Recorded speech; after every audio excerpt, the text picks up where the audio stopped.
Hi, we have with us here in the studios today Advocate Radharao Gracias, a gentleman known not only to the Goans in Goa but to those settled around the world. He is a formidable lawyer. We have witnessed his role in the political field. As an activist, he has fought many a pro bono case. His articles in the newspapers have captivated us, and we have eagerly looked forward to the next. Just recently, he has made his presence in a new field with the release of his debut novel. Welcome, Dr. Radharao, to what I hope will be an enlightening journey through your book. My eyes caught an interesting line on the back cover of your book. Permit me. He is one of those rare breeds who never cares about being politically correct, which lands him in regular controversies. We will take this as your opening statement. See, what happens is this line is the publisher's line. It's not, I don't write that column, that part of the book. But it is also a fact that I have been active on the political and social field for many years. And I always stand up and say whatever I feel like saying. I never make provision for what the other man may think. If I feel this is the way it should be, I say so. And that has got me in trouble all my life. So, but that doesn't matter. I stand up and say what I have to, as I have said in my book also. So, that was how the activist was born. Right. Love him, hate him, or fear him. But whatever, you have to take your hats off to the magical feats he's known to perform in any field he enters.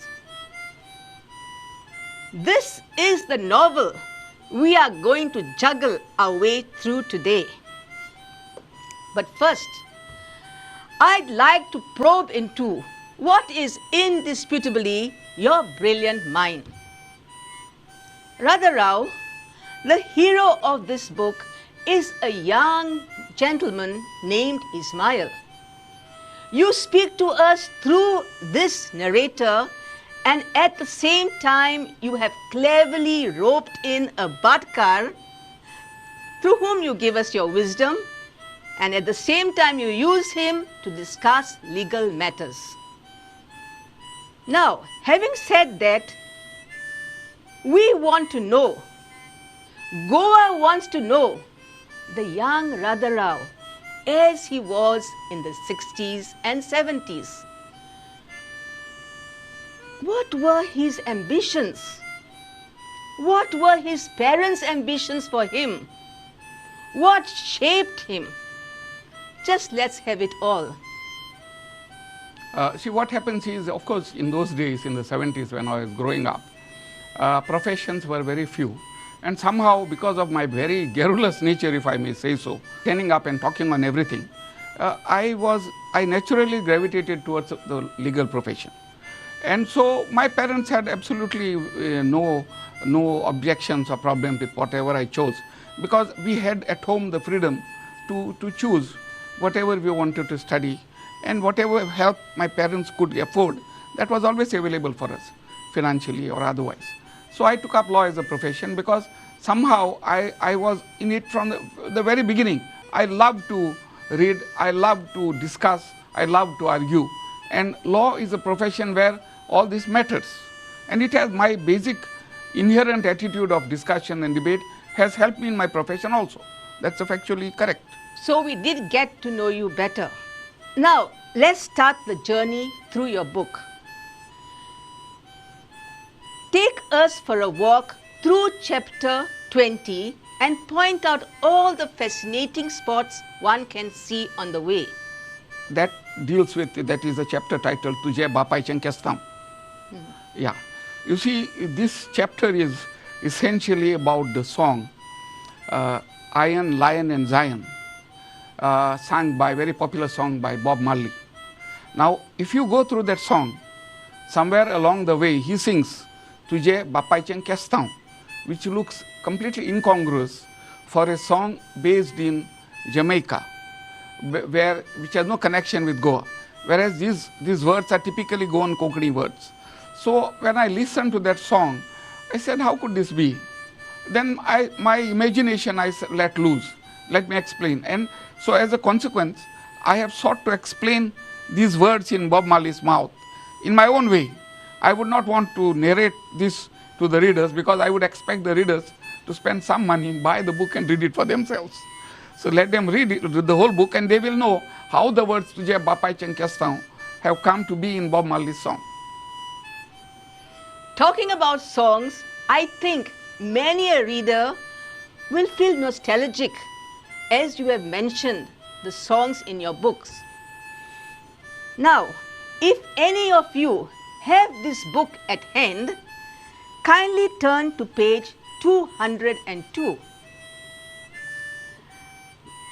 Now, the Barkar speaks very provocatively on a subject. I'll be reading paragraphs 2 and 3 on page 202. Paragraph 2. Never go to a court, never. It is a waste of time and money. What we have are courts of law, not courts of justice. So rarely will you get justice in a court. You may get a judgment though. Paragraph 3. A successful lawyer is he who first confuses himself, then he seeks to confuse opposing counsel, and finally he seeks to confuse the judge. If he succeeds, it is called justice. Yes. Now this is a real bouncer and I need you to cross-examine this Barkar. You see, what happens is, but the Bhatkar is merely a character in the book. It is I who am the lawyer. Now, everything in this book, the factual part, is essentially my own experiences. As a lawyer, you see, clients come to me. They want justice done. But the fact is, justice is something very distant. It's not that easily available. What we get in courts is not definitely not justice, because it doesn't satisfy anyone, not the plaintiff, not the defendant usually. So what you get is only a judgment. The court is not equipped to give justice. It is only equipped to go through the evidence and based on those facts pass a judgment. Justice, to give justice, all the facts must be before the court, which never come. So therefore, I have tried to put it in my own words to say that this is what is happening. And everybody talks about lawyers, that they milk the clients and all that. So all this is part of that procedure. I mean, my own experience in the court, in fact, if you stand up in a court and see how lawyers argue, in many cases, it is confusing. The lawyer is confused, opposing counsel is confused, and judge is also confused. That is what I have brought out here. This is my own experience in the courts. By sitting back and as lawyers argue, you can see what's going on. So I thought it would be better to put it in writing, in my own words. The older we get, the more we think. Now, when I arrived on page 167, I was fascinated by a line you introduced there. Charles Dickens says, I quote, "The law is an S," unquote. I would like you to interpret this line with that peculiar Radharao twist. I know. See, what I have said is the law is an S, where I have paraphrased Charles Dickens. But then I add, the litigant feeds it, the lawyer milks it, the judge, he writes it, and very pompously too. Now this is actually the public opinion. You see, if you see any litigant, and if you just hear what they talk behind you, this is the way they talk. So what does the judge know, man? He just puts on airs there. This is the public perception of things. And my own perception also is that, see, many a lawyer tries to milk the client. I mean, this is obvious. Although I may be a lawyer, I detach myself when in writing this book. And I have written it. So actually, I mean, this is the way a litigant looks at a lawyer, at disputes, at everything. Very interesting. I would like you to turn to page 176. Turn to page 176. right? Okay. Now, a fisherman comes all the way from Betel Batim, and Ismail is taken up with the way the Badkar handles the situation, and he says to him, "You are very religious. Now, I need you to read paragraph 1 on page 176. This is the response of the Badkar to Ismail." See, what the Bhatka says, at least interrupts is, my advice has not much to do with being religious or not. It is practical advice. This man, as could be seen, has a belief in some divine power to help him, and I channelize that power. I believe that everyone must be true to the faith he follows. He is a Christian, and I showed him the path laid for a Christian. You must remember that God is the strength of the needy. Words, very profound. People go to Wait, God. I need you to walk and talk around this paragraph and perhaps give us a little of what Radharao realized as he walked forward in life's journey. See, my personal opinion, this is essentially again my personal perception Yes. of what religion ought to be. Now, I find here in India, people move to temples, to churches, to mosques, same person. You see, even after every election, you'll see ministers going and praying, Catholic ministers going and praying before churches, before temples, and Hindu ministers going to churches and temples. This is something I dislike. I believe that if I am a Christian, I must be true to my own God, go to the church and pray. If I am a Hindu, I must go to a temple and pray. This thing going to all gods and bowing to all gods and temples is not what your religion teaches you. If my religion teaches you there is one God, I may not try to enforce my God on you.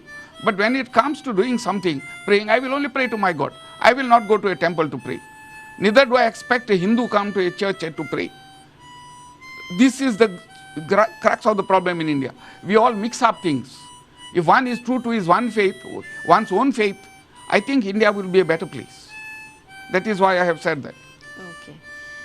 So most of us come to this realization later in life. Now moving on, we read chapter 23. Now chapters 23 to 26 are a real treat, but I think we will leave it to the reader to realize how Radharao can take a small fact and build a skyscraper of fiction around it. Now in this novel, we dwell on familiar scenes and episodes of the 60s and 70s. Radharao, the stage is all yours. Kindly tell our viewers and your readers, 1. Why you embarked on this journey. 2. How were you able to get so well into the heads of the characters? And 3. Connect the dots and tell us how the book got its title. See, what happens is, now as I have become a senior citizen, crossed 60 years of age, mine goes back to the years I was growing up in. And I can see that there is a huge difference in the way life has turned up over the last 30 to 40 years. You see, Goa has totally changed. And I felt that there is need to maintain a record of the life when I grew up in. And I thought the best way would be to do it in the form of a novel. So this book has two parts. One is the narrative, which is fiction, and one is the descriptive part, which is where the book is centered. So in doing this, the book is basically based in my own village of Majorda and Betalbati, and of course with some events taking place in Bombay and Ireland also. But essentially, the purpose was to keep a record of life in my growing up years. So, and I have taken care to see that life in the villages in the 1970s, in my teenage years, are very clearly defined as they were when I was young. Every character, everything that happened, the fisherman, the tribal, the football we played, all that is brought in here, but I have added fiction to it. The purpose is essentially, if someone wants to find out how life was in Goa in the 1970s, you read my book and you will know it, how life in a rural Goa was. And that is the purpose. And the narrative, of course, is to allow my mind to roam and create something. That's what I wanted, fiction, and that's what I have done in this book. I think you also have expressed a lot of concerns in the book. Obviously, you see, I have been an activist all my life. I have been an activist because I had concerns about my land and its people and which way we were heading. Now, as you grow older, I realized that despite all my activism and agitation, I was not successful. I could not convince the people of Goa that my way was a better way for them.